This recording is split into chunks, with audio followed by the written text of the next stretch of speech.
One thing that I really miss about the 1970s. So if I start crying, you'll understand why. My Aunt May and my Aunt Ruth would come to visit us from Powhatan Point, Ohio. That's right on the West Virginia-Ohio state line. So no coal mining town. Anyway, every couple years or so, they'd come in. We'd all congregate over at my grandma Pitcher's home, Mainville. And my Aunt May and my Aunt Ruth, now that was, sorry for the noise, that was my grandma's sisters. Anyway, we'd all congregate over my grandma's house. And we didn't always it wasn't always Sunday. It wasn't always on a Sunday we'd go to my grandma's.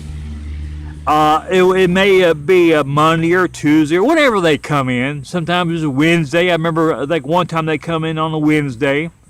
So me and Dad, Mom, and my sister and I we'd go over to the Mainville and meet them all. It was a big family gathering, not a reunion, a gathering. And my Aunt Dorothy would be there, my Uncle Bob, their kids, my cousins. We'd have a whole house full. And I never forget my Aunt May. She knew how old I was, and she always called me Greggy. She always called me that. Anyway, one time she said this one particular time, she asked me, she said, Greggy? She said, Greggy, how old are you? I said, I'm 13 years old. And she told me, well, you're getting up there. And then she told me, keep growing. I really miss my Aunt May. And my Aunt Ruth was special too. My Aunt May was a very jolly person.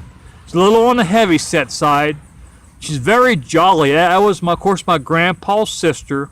I tell you, if my grandpa, my grandpa died just before I was born. He died and my mom and dad was married and I come along 10 months later. So I never got to know him. But anyway, after we'd all say hellos and hug each other, me and Dad and my cousins, us guys, boys, we'd congregate in the living room. And one of the reasons why we did that is to give the women more room in the kitchen, because they was all in the kitchen. There was a bunch of women there, my aunt and my mom, and they was all talking together. So it'd be maybe my mom and my Aunt May, my grandma and my Aunt Ruth. And of course, my Aunt Dorothy was there. And one time when we was in the living room, Dad this one particular time, my dad spoke up and says, "Hey boys," he says, "Listen to those women in there. Don't they sound like a bunch of bees?" Well, the thing about it is they did sound like a bunch of bees. Oh, what I wouldn't give to hear their voices again. My Aunt Ruth lived to be 104. Yeah. My Aunt May